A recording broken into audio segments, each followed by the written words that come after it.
week off with a full moon, and a full moon in Scorpio at that. Scorpio energy always brings up the deep stuff. So think about everything that's been going on for you over the past few days, especially as it relates to some of those deeper themes around money. Do I have enough? Do they have more than me? Or your self-worth? Do people see me? Do they appreciate me? Am I as good as that person? Am I as successful as that person? It can also bring up themes around debt or inheritance, food issues, security questions. So, like I said, this is some deep stuff. And this is a week where we're going to go deep because we are getting prepared for big changes. So this is the path ahead. I'm Nafa Perkins of Electra Astrology. We're going to talk about the astrology of the week, and we're going to take it through a psychological, spiritual lens, as well as astrological. So sit back, take some deep breaths, get centered in your body and listen. And you can ask your higher self to please ping you when there's something that is meant specifically for you. And you'll know what that is when you hear it. And in fact, you'll probably keep little nuggets of wisdom from this forecast. They'll pop up for you all week. That's your higher self saying, hey, this is one of those things that you need to pay attention to. If you like my style and you want to book a private reading, you can find me and my work at electraastrology.com. I also have a free ebook called Astrology as a Superpower. You can get your hands on there, as well as information about becoming a student, zodiac journals, and much more. Also, make sure to like and subscribe to this podcast or YouTube, wherever you're listening. And I'm doing YouTube lives on Wednesdays now, Wednesday morning around 10 a.m. Mountain Time. So if you want to ask me questions, that's a great place to find me. All right, let's look at the charts. So right off the bat, we can tell that this full moon is a rowdy full moon. The moon is in a conjunction with Juno, which it brings in relationship themes. But it's the kind of relationship themes that ask questions about intimacy and intensity. A lot of times we find ourselves in these long-term relationships where things feel sort of flat, or we've lost connection, or even worse, we have a whole lot of resentments that we have stored off to the side, things that we haven't wanted to bring up, conflict we haven't wanted to really get into. But there's something here that says this is an appropriate time to acknowledge what has been running under the surface of the partnerships. Juno teaches us about how to be in long-term partnership, and hopefully without all the resentment and the scorekeeping. I did some great talks on Juno, so you can check those out. But essentially, Juno was a goddess who suffered in her marriage. She stayed in it, but was really pissy about it and didn't have fun. And of course, we know that long-term relationships come with a lot of challenges, but there is something about this moon that's challenging you. Like, look, if your long-term partnership is lacking something, or if there are a lot of resentments that are running below the surface of your long-term relationship, this is a time to shine some light on it. We have the sun across the way as that spotlight that is shining light of consciousness onto our emotional health, our emotional wellness. We also see that Uranus is here in a conjunction with the sun. Uranus brings us aha moments and insight that we didn't see coming. The sun meets with Uranus once a year, so you can think about what was going on in your life last year in mid-May when the sun met with Uranus. But this is an energy that brings us awareness about something. It helps us to see things in a different way. So I'm going to talk some more about that in a minute here, but I also want to point out that the sun and moon are in a sextile and trine to the nodes and also to Ceres. So there's some questions here with the South Node in Virgo about what you need to let go of. We're letting go of perfectionism, holding ourselves or our partners to these high standards that are unattainable. And Virgo can be such a pain in the butt energy because it is that part of us that can't say no and can't stop and gets attached to the task in a way that isn't always healthy. You know people like this, and you've probably been like this before, where you're compulsively doing. Part of it is because you have a standard in your head that has to be met, and there's no way you're not going to do it, or there's no way that you're going to let somebody else down. But it's really important right now to be looking at those places where we become overdrawn, right? The bank account is overdrawn. And when we're looking at Scorpio and Taurus as an axis, this is the financial axis.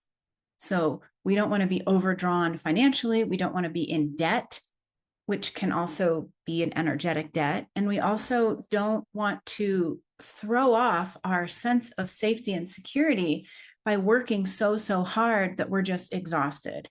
Now, with the North Node in Pisces, there's this reminder that we have that flow energy that says, look, you're not going to be able to do it perfectly anyway. You're not going to be able to solve every problem and fix everything and make everybody happy. Like, you can try to do those things, but they might be to your detriment. They might put you in an energetic financial deficit.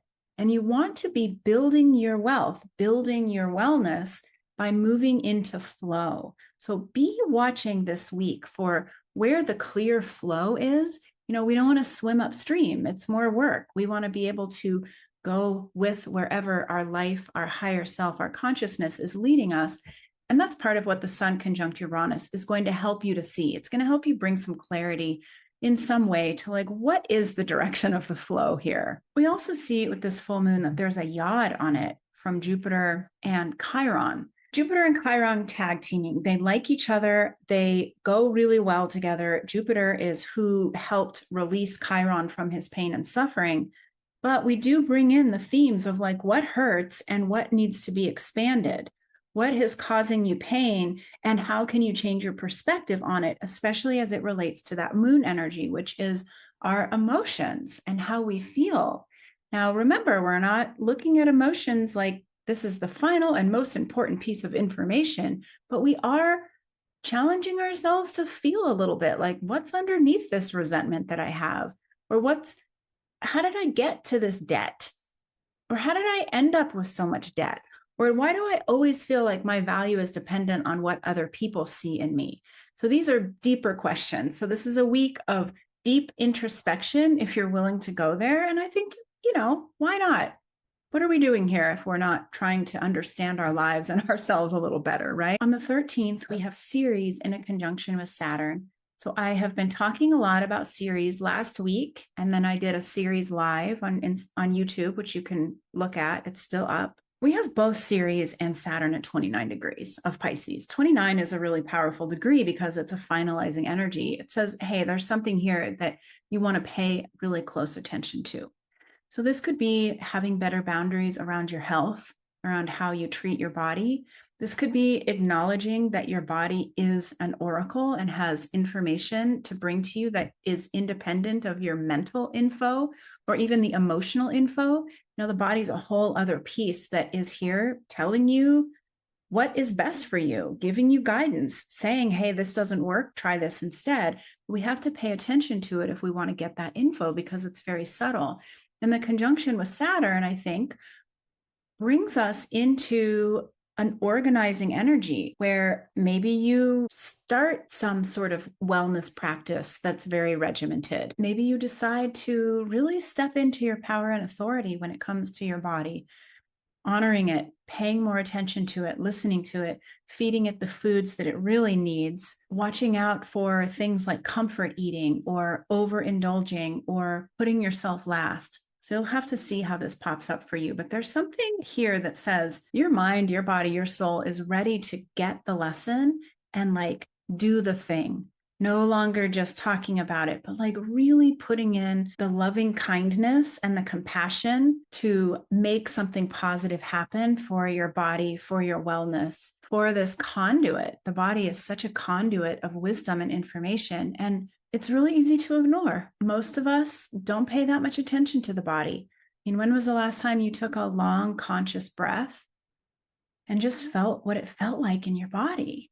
I mean, we go into autopilot where we're so busy mentally, where we're being so emotionally reactive, or we're trying to fix problems and do the right thing and look good from the outside, that we lose touch with our vehicle, the cultivated land that is our bodies. All of this Ceres activity over the last few weeks is really saying, hey, pay attention to me. What do you notice? How do I feel? What are we doing here together? On Thursday, we have the sun making an official sextile and trine to this was captured in the full moon chart, but this is where the degrees become exact. And we're nearing Uranus conjunct the sun, which is on the 17th.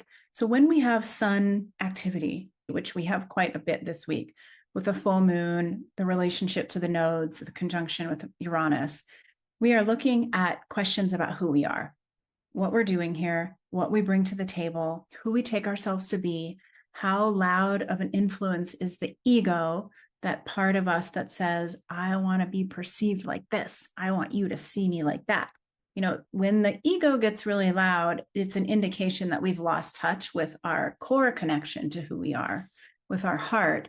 So we can look at this like it's a big heart energy week, tuning into your heart, questioning your heart. What do you want? What do you think? What's going on here? And this relates to the series stuff where we're paying attention to our body. In this case, we're just fine-tuning the view and going into the actual heart space. But when the sun is making positive connections to the nodes, on some level, it's saying, hey, let's grow and evolve a little bit. Like, let's make another effort to let go of the dysfunctional Virgo stuff, which is doing too much. It's having bad habits. It's focusing our attention on the task instead of on what really feels good, on how to be of service in ways that really expands us. When we are in the dark side of Virgo, we are head down, being of service, and it's making us resentful. So we're trying to like move away from that.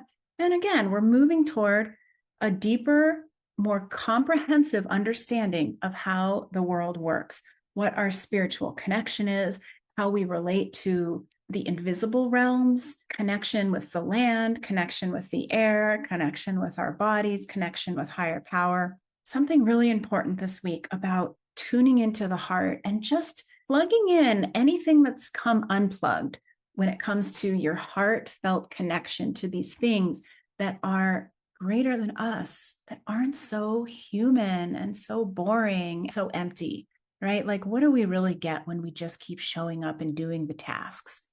I mean, sometimes that's really helpful. There are things that need to be done, but a lot of our energies get diverted into things that do not matter at all. It's just busy work. And when the sun makes its conjunction with Uranus, which happens on the 17th, this is when we're really looking for, okay, what's the new download here? What's the new thing that's coming in to help me know myself better, to improve myself?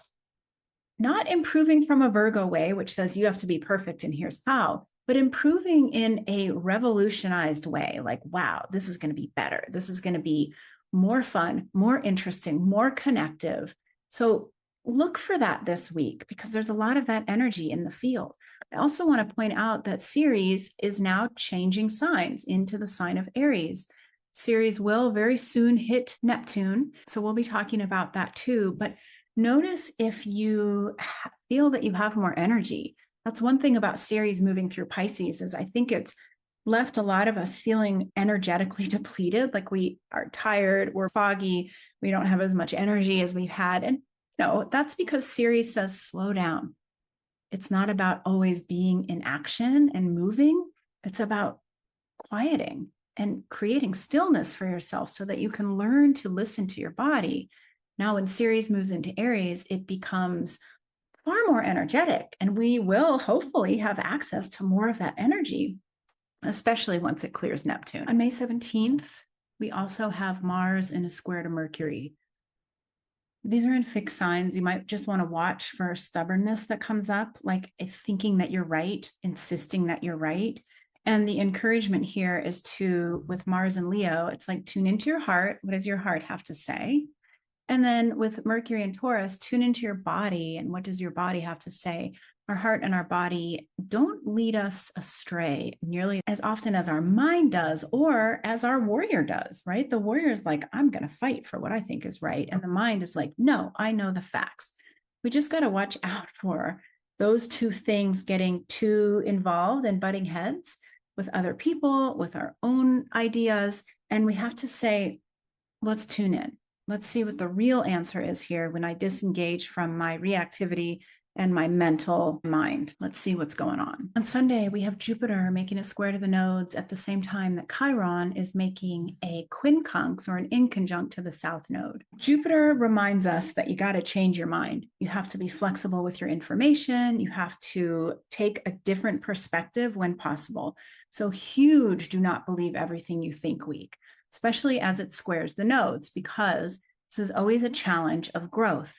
Are you going to stay back in your old comfort zone of the South Node, believing what you've always believed, acting like you've always acted, and staying safe, but in sort of a stagnant, uncomfortable way? Or are you going to push yourself and really look at things differently, explore different versions, different perspectives, different opinions, and move towards something that is more in flow, something that is bigger than you? Remember, with Jupiter, ruler of Sagittarius, this is about our opinions and what we think is right. With Jupiter as a ruler of Pisces, this is about the spiritual truth. And usually what we think is right is very influenced by our human perspectives, our human conditioning, which frankly is not always very accurate. But when we are going into trust and flow and saying, hey, I don't know what's going on, I don't know how to predict this. I don't know how to make this different. All I know is to be in the present moment, just going with the flow. That's really where the ease is. That's where the truth is. And so as Jupiter squares these nodes, just challenge everything that you think. And you know that when you get really stuck on something being right, this goes back to what I was talking about with Mercury squaring Mars. The moment that we get positive that we're right and we are willing to go to battle for what we know is right, back off, because that is usually an indication that your ego is involved and that you could actually stand some course correction, some infusing of some different ideas, and some relaxing of your opinions. All right. I hope this was helpful. See you all soon.